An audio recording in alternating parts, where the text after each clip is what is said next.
안녕하세요. 오늘의 데일리 뉴스레터에 오신 것을 환영합니다. 1. 울릉 공항을 가득 메운 파괴 무기. 2. 일본의 음모는 실패했다. 3. 기시다는 한국의 행동에 분노한다. 한번 진실을 알아봅시다. 최근 한창 건설이 진행 중인 울릉 공항을 두고 하는 말들인데요. 공항 활주로의 길이를 크게 늘려 대형 군용기도 이착륙할 수 있도록 만들어 독도를 지키는 최일선 기지로 선자는 건데요. 그런데 이를 위해서는 필요한 게 한두 가지가 아닙니다. 먼저 활주로를 늘리는데도 많은 예산이 필요하지만 제대로 된 엄체호를 건설하고 적절한 정비시설을 갖추는 데 드는 비용도 만만치 않습니다. 또 공군기지를 방어할 최선의 경비대와 방공부대, 방공부대가 사용할 방공 레이더와 지대공 포대가 필요한데요. 이렇게 되면 울릉공항의 규모가 지금보다 훨씬 커져야 합니다. 하지만 그럼에도 울릉공항을 요새화하자는 목소리가 높습니다. 심지어 일각에서는 아예 현무 미사일을 배치하자고 이야기하는 사람들도 있습니다. 울릉도에 현무를 깔면 일본의 4개 호위 대군이 배치된 모든 해군기지를 사정권에 둘 수 있으므로 적은 군사력으로도 일본에 대한 강한 먹지력을 발휘할 수 있다는 것입니다. 물론 반대도 많습니다. 반대론자들이 지적하는 가장 큰 문제는 바로 군용기입니다. 어떻게든 예산을 마련해서 공항을 정말 요새화하더라도 사용할 전투기가 없다는 것이죠. 현재 건설 중인 울릉공항의 활주로는 1200m이며 이를 늘려봐야 1500m에 불과한데요. 이 정도로는 웬만한 군용기는 이착륙이 불가능합니다. 특히 최대 무장 탑재량을 꽉 채운 완전 무장 상태에서는 고작 1.2-1.5km에서 이륙할 수 있는 항공기는 거의 없다고 해도 과언이 아닙니다. 그런데 한국의 독자 기술로 개발된 항공기로 인해 이런 판세가 바뀌게 됐습니다. 바로 KF-21 보람의 덕분인데요. 여러 국민들이 보는 앞에서 시험 비행에 성공했습니다. 그런데 그 과정에서 겨우 수백엔 지상활주 이륙하는 기염을 토했는데요. 심지어 실제 미사일과 무게가 똑같은 더미 공대공 미사일 4발을 탑재한 상태였습니다. 그래서 이를 본 이들이 KF-21 보람이라면 울릉공항에서 원활한 작전이 가능할 것이라 주장하고 있습니다. 그냥 KF-21 보라매를 가져놓으면 된다는 것입니다. 그런데 이런 주장이 사실이 될 가능성이 높아지고 있습니다. 최근 타이에서 수차례 주장했던 KF-21이라면 울릉공항에서도 활약할 수 있습니다. 전투기냐 같은 전투기가 아닐까 생각하시겠지만 여기에는 상당히 큰 차이가 있습니다. 그래서 준비했습니다. 오늘은 한국의 울릉공항을 요새화하게 되면 대한민국이 어떻게 바뀌는지에 대해 알려드리겠습니다. 이번 광복절은 대한민국이 일제로부터 독립한 지 정확히 77년이 되는 날입니다. 하지만 그럼에도 아직 한국의 독립은 완전하지 않습니다. 가장 문제가 되는 것은 군사력입니다. 일본은 대한민국 건국 이후 거의 70년 동안 독도에 대한 도발을 감행했습니다. 2019년에 있었던 초계기 도발 역시 독도 인근에서 일어난 도발이며 최근 일본 수상 기시다 역시 지지율이 떨어지자 독도부터 들먹었습니다. 독도의 영유권을 일본이 갖는다는 주장이 담긴 2022 담의백서를 국무회의에서 승인했는데요. 일본이 자랑하는 해상자위대와 이를 보도할 항공자위대가 독도에 투입할 수 있는 전력이 한국을 압도하니 무슨 말을 해도 덤비지 못할 것이라 생각한 것입니다. 즉 우리의 독도를 자신들 정치도구로 자기 입맛대로 꺼내 쓰겠다는 것입니다. 하지만 애석하게도 아직까지 일본 해상자위대가 우리 해군보다 강한 것이 현실입니다. 특히 동해를 담당하는 해군 1함대의 전력은 독도를 공격할 수 있는 일본 제3호위대군에 비해 전력이 크게 모자랍니다. 1함대는 두 척의 광개토 대왕급 구축함을 중심으로 울산급 한 척, 인천급 한 척, 대구급 두 척, 호암급 세 척 등 총 9척의 대형 전투함을 운용 중입니다. 그러나 이 중 울산급 한 척과 포항급 세 척은 개함방공이 불가능하고 타격력도 거의 없는 구식함입니다. 북한의 퐁퐁배를 상대한다면 몰라도 일본 해저대를 상대로는 사실상 한국 해군이 제대로 싸워보기 전에 패할 수도 있습니다. 또 광개토 대왕함도 문제입니다. 지난 2019년 초계기 도발 사건 당시 예인소나와 레이더 등 여러 장비가 노후화로 사실상 장식이었다는 사실이 드러나며 대폭적인 개량이 이루어졌지만 대구급 호위함보다 크기가 작은 무늬만 구축함이라는 평가가 지배적입니다. 그러니까 우리 해군이 독도에 동원할 수 있는 대형함 9척 중 6척만이 실제 전력이며 그중 일본과 대등한 전력이 4척입니다. 반면 우리 이람대의 상대인 일본 해자대는 아주 강력합니다. 만재 19,000톤 급 휘우파급 헬기 모함을 주축으로 공보급, 아타고급, 이지스 함각 1척과 5척의 구축함으로 이뤄진 강력한 대형함 전력을 보유하고 있는데요.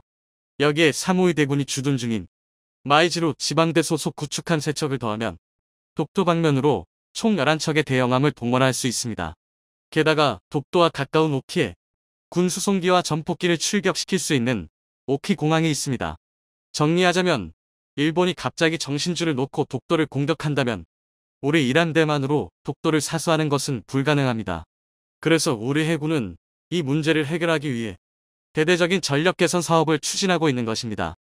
우리 해군의 주력인 KD 충무공 이순신급 구축함보다 성능이 무수한 FFX-3, FFX-4를 연달아 건조 및 대치해 해역함대를 강화하는 한편 초계기 도발 같은 사건이 나지 않도록 일본의 움직임을 예의주시하고 있습니다.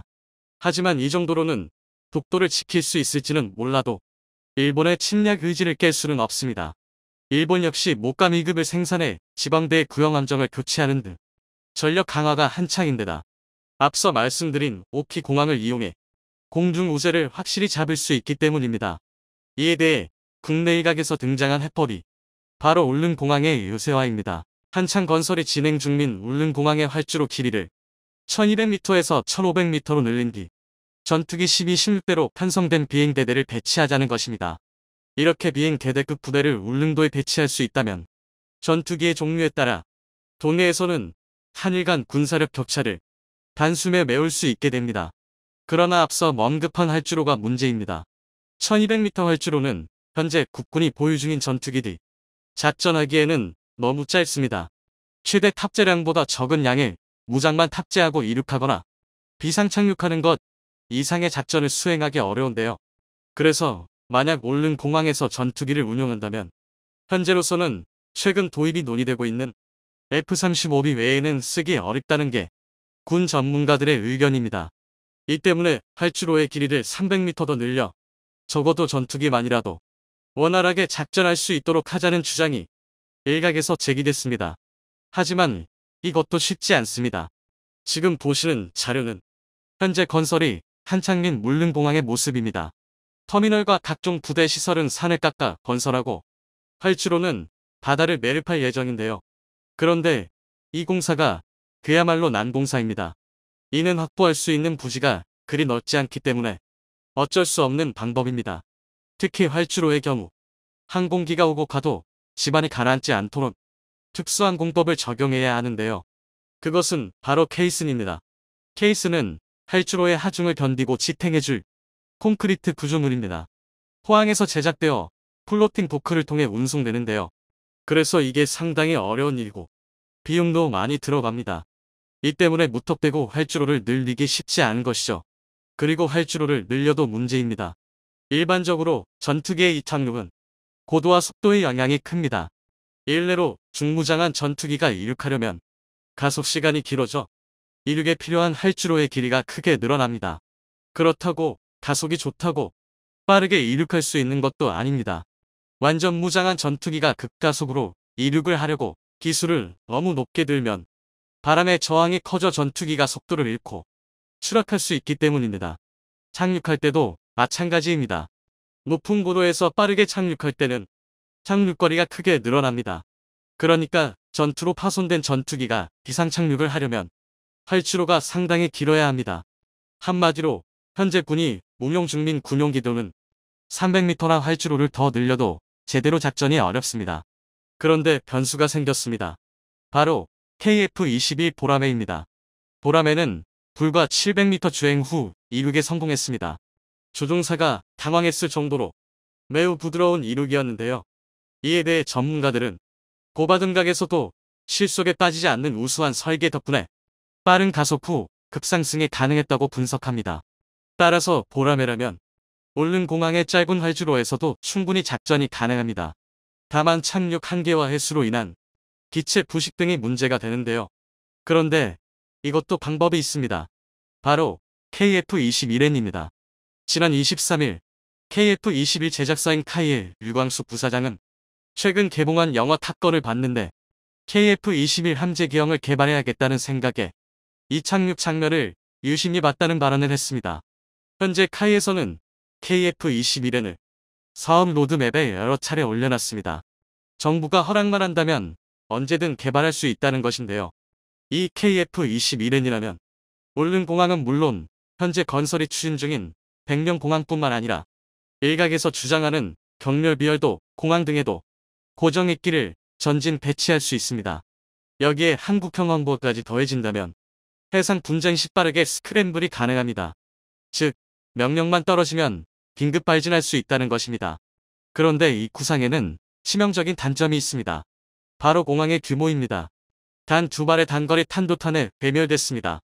탄약고와 지휘시설, 그리고 항공기들을 편하게 운용하겠다고 한 곳에 모아뒀다가 탄약고 유폭에 휩쓸린 것인데요. 폭발한 탄약고로부터 무려 1km 바깥에 있던 항공기까지 모두 파손되고 말았습니다.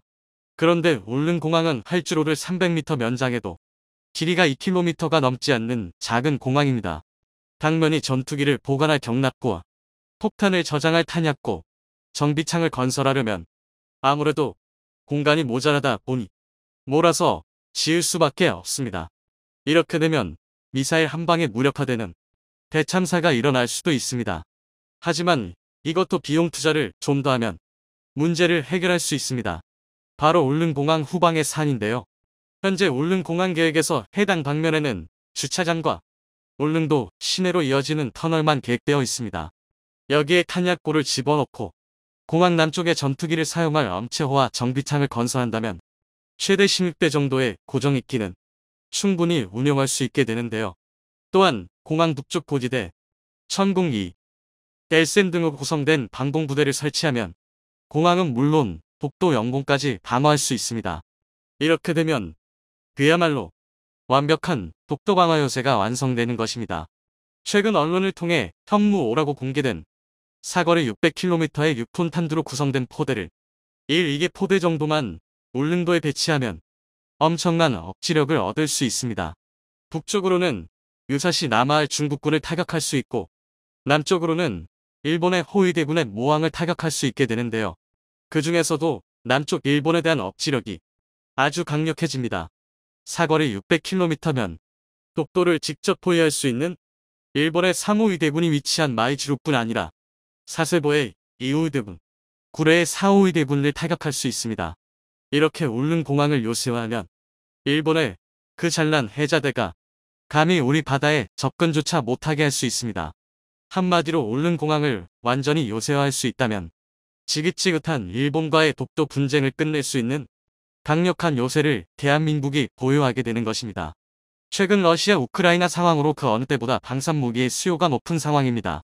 특히 러시아의 위협을 직접적으로 받고 있는 동유럽 국가들과 언제 터져도 이상하지 않은 중동의 분쟁 지역 그리고 중국이 호시탐탐 노리고 있는 대만까지 서로 약속이라도 한 것처럼 국방 예산을 사상 최대치로 끌어올리며 방위산업에 적극적으로 투자하고 있는데요. 일본 역시 마찬가지입니다. 러시아에 대한 국제 제재를 가장 강력하게 주장하는 중인 일본은 유엔 상임이사국에서 러시아를 퇴출시키고 자신이 들어가기 위한 작업에 착수했습니다. 최근엔 국제 유가가 폭등해 러시아가 이익을 보고 있다며 러시아산 원유의 가격 상한선을 정하자고 주장했습니다. 일본이 주장한 가격선은 배럴당 40에서 60달러로 현재 국제유가의 절반 정도 가격입니다. 이렇게 러시아의 국제적인 영향력을 감소시키고 우크라이나 지원을 통해 러시아의 국력을 소진시켜 러시아와 영토 분쟁을 겪고 있는 쿠릴얄도를 다시 되찾아오겠다는 목표를 가지고 있습니다.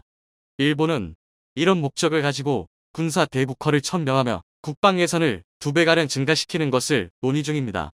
일본의 집권당인 자민당에선 우크라이나 상황을 빌미로 삼아 그동안 GDP의 1%로 설정되어 있던 국방비를 2%로 올리자는 방안을 정부에 제안했습니다. 단순 계산으로 1년 만에 2배가 오르는 것입니다. 일본은 이렇게 높아진 국방비를 통해 세계에서 가장 앞서 나간 6세대 스텔스 전투기를 만들기 위한 계획을 하고 있습니다. 지난 5월 영국에서 열린 G7 정상회담에서 일본은 영국과 공동으로 6세대 스텔스 전투기 연구 개발에 합의했고 이를 위한 예산까지 특별 편성한 것으로 알려졌습니다.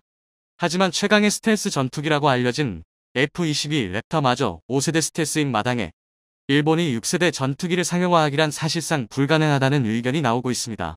이 배경엔 기술력을 자랑하던 일본의 핵심 제조업체가 수십 년 동안 성능 조작과 불량 제품을 납품한 사실이 드러났고, 일본의 계획대로 가다간 개발비와 생산 단가가 조 단위로 높아져 총리가 바뀐 영국에선 일본의 기술력과 가격을 문제 삼으며 일본과의 전투기 프로젝트를 전면 취소할 것으로 보이는 상황입니다. 여기에 마음이 급해진 일본은 미국을 찾았지만 별다른 소득을 거두지 못한 것으로 알려졌습니다. 이렇게 일본의 전투기 사업이 공중분해되어 버린 상황에 한국의 차세대 스텔스 전투기 KF-21 사업은 대형 호재를 맞이한 상황입니다. 요동치고 있는 국제정세와 함께 관련 소식을 자세히 알아보겠습니다. 최근 아베 총리가 세상을 떠나며 많은 일본 국민들은 아베가 살아생전 추진해왔던 정책들을 더욱 지지하고 있는 상황입니다. 대표적으로 일본의 적기지 공격 능력을 확보하고 최첨단 무기들을 자체 생산하여 해외 방위 산업에 의존하지 않는다는 계획입니다. 하지만 일본의 이런 정책엔 큰 걸림돌이 있었습니다. 1967년 일본은 무기 수출 3원칙을 제정하며 사실상 무기 수출을 전면 금지해왔습니다. 그러나 아베가 집권하던 2014년 당시 무기 수출을 금지하던 조항을 폐지하고 방위 장비로 이름만 바꿔 무기 수출을 장려하고 있습니다. 기존에 일본이 생산하던 무기는 수출 물량이 없고 100% 내수용으로 생산되었기에 한 개당 단가가 매우 비싸다는 평가를 받고 있습니다. 성능에도 뛰어나면 비싸도 괜찮겠지만 대표적으로 일본이 자체 제작한 F-2 전투기는 미국 F-16의 기술을 이용해 제작한 복제기 형식으로 성능도 4세대 전투기 수준입니다. 하지만 가격은 세계 최강이었는데요. 미국의 5세대 스텔스 전투기 F-22의 가격과 맞먹는 터무니없는 가격을 자랑합니다. 배치 당시 가격은 F-22가 1,800억 원가량이었으며 일본의 F-2는 1,600억 원으로 사실상 별 차이가 없었습니다. 유지보수 비용을 합하면 F-22는 한 대당 4,300억 원, 일본의 F-2는 한 대당 4,000억 원으로 매우 비쌉니다. 일본이 베껴서 만든 F-16의 개량형 버전인 바이퍼가 대당 1,400억 원인 것을 감안하면 일본은 더 비싸고 성능도 안 좋은 기체를 만든 것입니다. 물론 이런 문제를 해결하기 위한 방법은 수출입니다. 생산량을 증가시켜 수출을 많이 한다면 한 대당 가격이 현실적인 수준으로 낮아진다는 것입니다. 한국의 KF-21 역시 가격 경쟁력을 확보하기 위해 수출을 적극 추진하고 있는 것도 비슷한 이유입니다. 하지만 일본의 항공방위산업 업체들은 2000년대 초반 F-2 프로젝트가 조기 종료되면서 수출까지 막힌 상황이라 항공기 연구개발 비용과 유지관리 비용을 감당할 수 없어 상당히 많은 업체들이 문을 닫았습니다. 일본의 방위산업체 고마스는 얼마 전 환경 기준에 맞춘 엔진 개발에 천문학적인 비용을 감당할 수 없다며 개발 포기를 선언했습니다. 자체적인 전투기를 만드는 시도는 좋았지만 수출을 하지 못해 단가가 올라갔고 높아진 단가는 프로젝트를 조기 종료시켜 일본의 방위산업의 명맥이 끊어진 상황입니다. 이런 상황을 해결하기 위해 일본은 영국과 손을 잡기로 합니다. 지난 5월 영국에서 열린 G7 정상회담에서 일본과 영국은 6세대 전투기를 공동으로 개발하기 위한 방안에 합의했다며 일본의 현지 언론들이 일제히 보도했습니다. 일본 방위성은 2035년부터 순차적으로 퇴역하는 F-2 전투기를 대체할 만한 차기 전투기를 개발할 계획이라고 밝히며 세계 최고의 스텔스 성능이 포함된 6세대 전투기가 될 것이라고 밝혔습니다. 이번 협력은 영국의 보리스 존슨 총리가 승인하고 주도적으로 개발을 요청했다고 알려졌으며 기체 연구개발과 양산에는 일본의 미쓰비시 중공업과 영국의 배 시스템이 주도하고 엔진 개발은 일본의 IHI와 영국의 롤스로이스가 협력할 것이라는 보도가 나왔습니다. 이렇게 전투기를 공동으로 개발하면 상당히 기대되는 효과가 있습니다. 기존에 일본에서만 사용했던 기체를 영국은 물론 유럽에 수출할 가능성이 커지면서 한 대당 단가와 의료비 비용이 내려가 기회수익이 높아진다는 것입니다. 하지만 영국 내부에선 전투기 개발엔 돈이 많이 들어간다며 일본과 협력하는 것을 반대해왔습니다.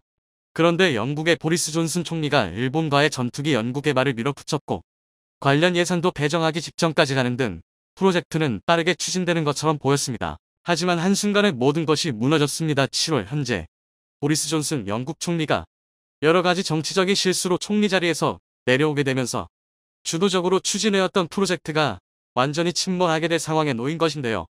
여기엔 일본의 대표적인 철강업체인 일본제강이 24년 동안 원자력 발전소를 비롯한 인프라 시설에 불량 제품을 납품했다는 사실이 드러났습니다.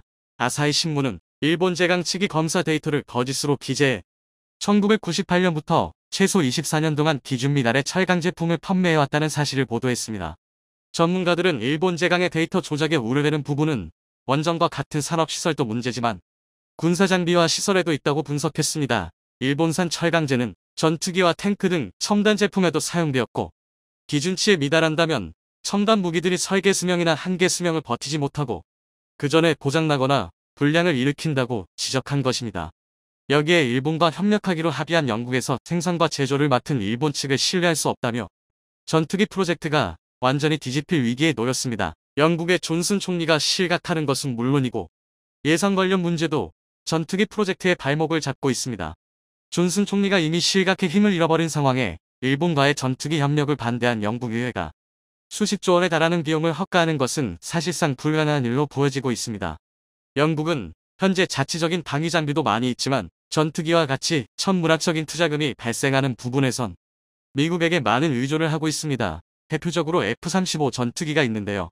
미국은 F-35를 비싸게 팔고 있지만 성능은 확실하며 아직 러시아나 중국 등 적성국들에겐 F-35에 대항할 만한 장비가 없는 현실입니다.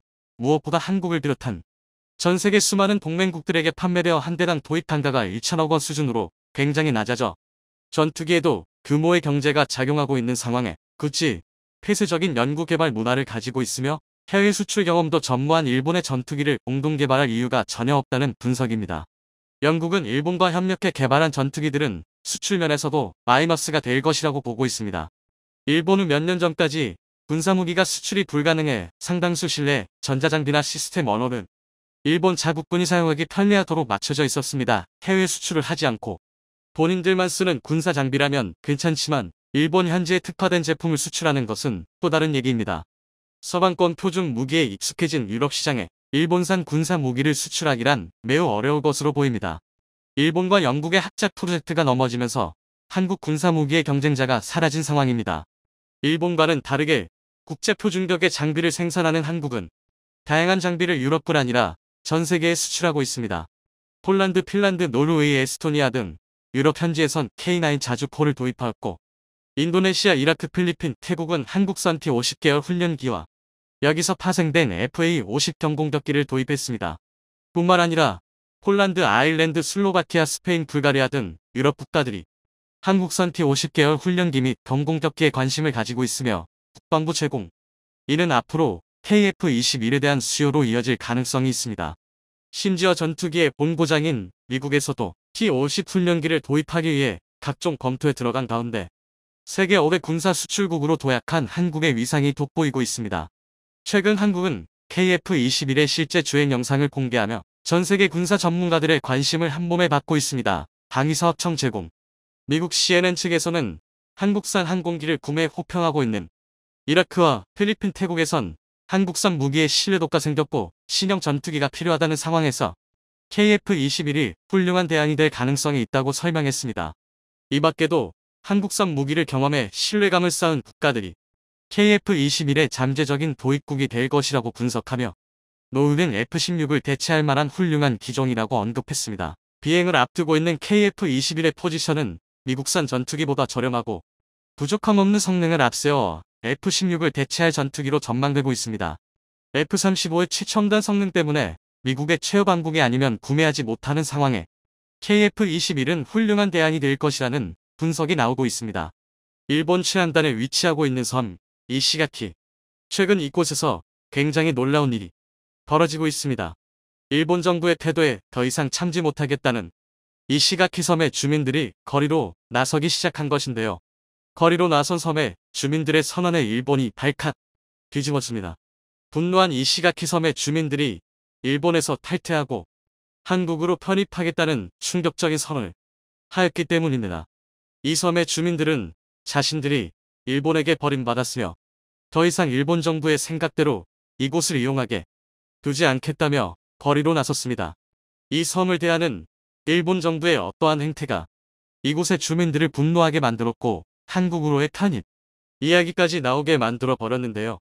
모든 사태의 원인은 일본 정부가 제공했다며 섬 주민들은 일본에서 탈퇴하겠다고 선언하고 나서게 된 것입니다.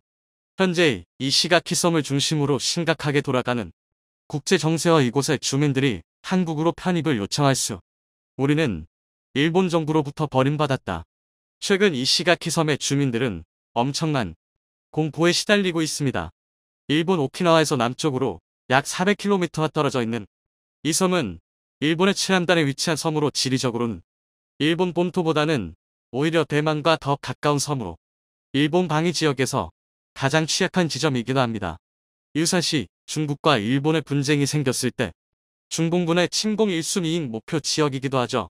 그림처럼 그린 듯한 파란 바다와 뜨거운 햇볕, 마치 하와이에 온 듯한 느낌을 들게 만드는 분위기와 아름다운 빛이 잘 보존된 자연 경관이 펼쳐진 섬인 이시가키는 그야말로 평화라는 말이 어울리는 아름다운 장소입니다. 이런 평화로운 섬에서 최근 집단적인 소요 사태가 발생했습니다. 분노한 주민들이 거리에 나섰고 공무원들이 이를 막으려 큰 고성이 오가고 있다고 하는데요. 섬 전체 인구 4만 명 중 무려 절반이나 되는 사람들이 몰려나와 일본 정부를 향해 분노를 하며 크게 항의를 하고 있습니다. 최근 일본 국회에서 벌어진 국회 파행 사건으로 인해 이 섬의 주민들이 크게 분노를 하게 된 것인데요. 일본의 국회회의 중 아카미네 세이켄 의원에 의해 국회에서 폭로된 자에 대해 중요 기밀 문서가 논란의 시작이었습니다. 중의원 안전보장위원회에서 발생한 이 사건은 일본 방위성의 내부 문서인 이시가키 섬이 기동전 구상개요 방안의 내용이 폭로되면서 발생했습니다. 이 문서에는 매우 충격적인 내용이 포함되어 있었습니다. 이 문서에 들어있는 문구 중 하나입니다.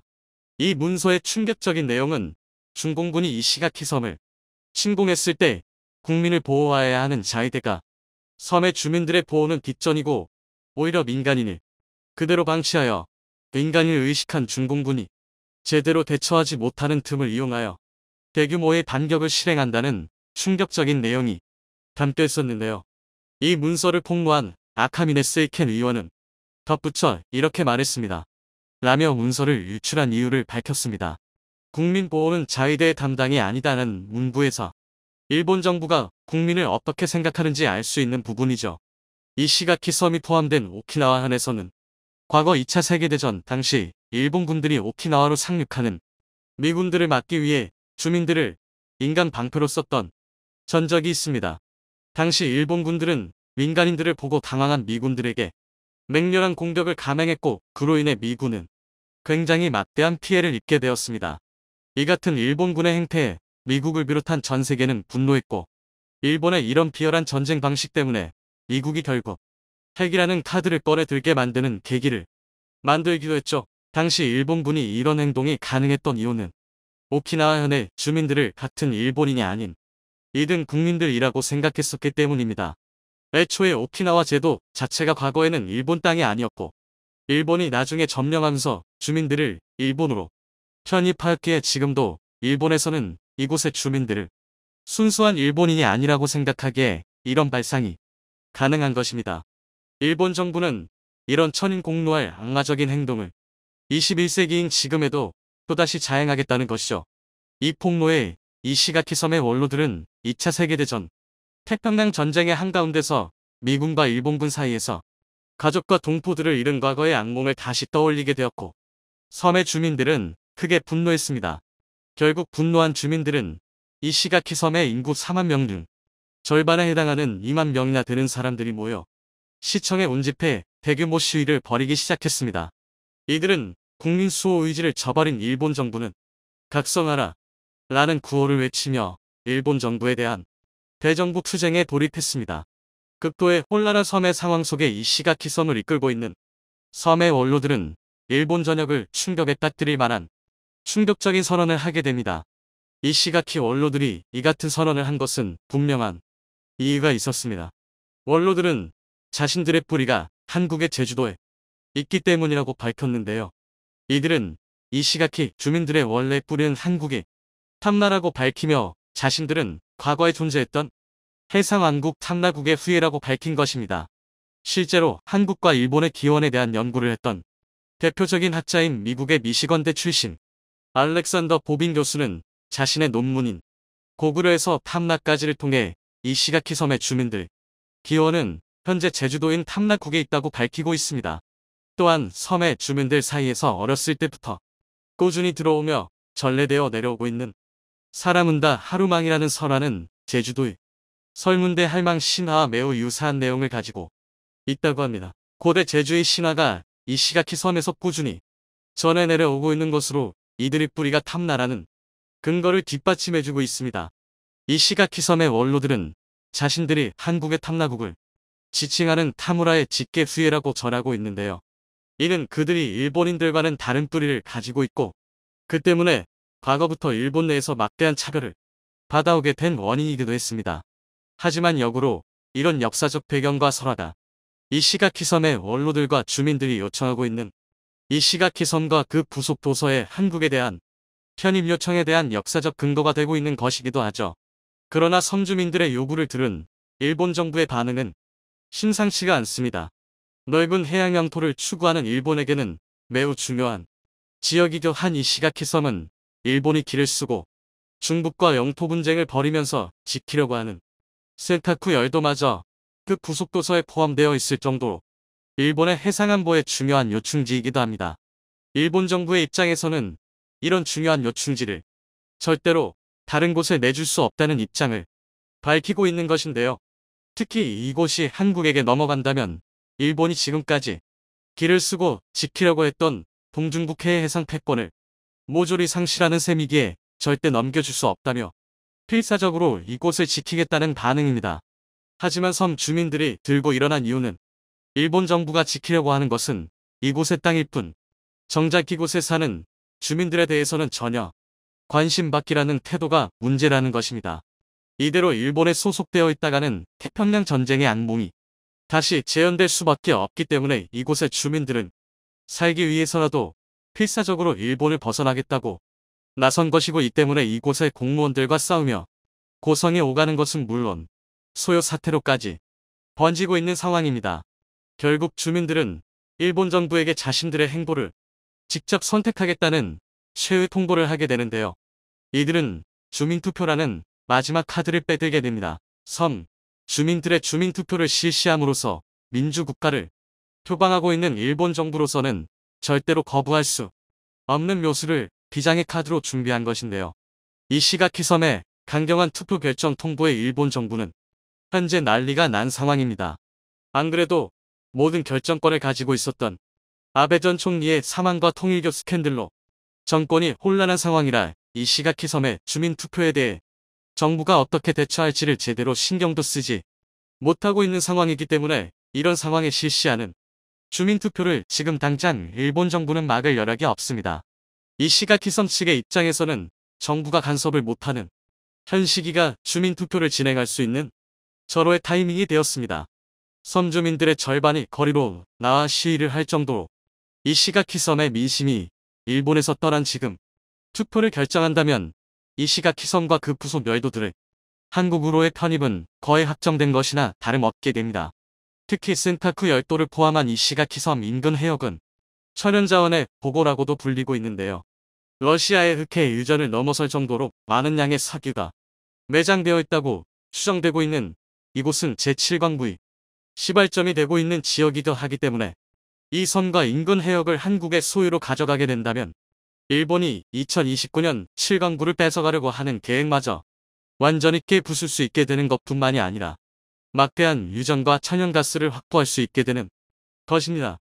경제적 가치로만 4천조가 넘을 것으로 추정되고 있으며 태평양으로 넘어갈 수 있는 주요 군사적 요충지이기도 하기 때문에 이런 중요한 지역이지만 여기에 사는 주민들이 스스로 넘어오겠다고 하는 것을 일본이 막을 방법은 없습니다.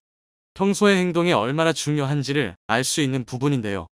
평소 모범국으로서 건실히 행동을 해왔고 한류 문화로 한국의 위상이 드높아지고 있는 현재의 한국의 모습은 자국민마저 차별하여 떠나게 만들고 있는 일본 정부의 태도와는 너무나도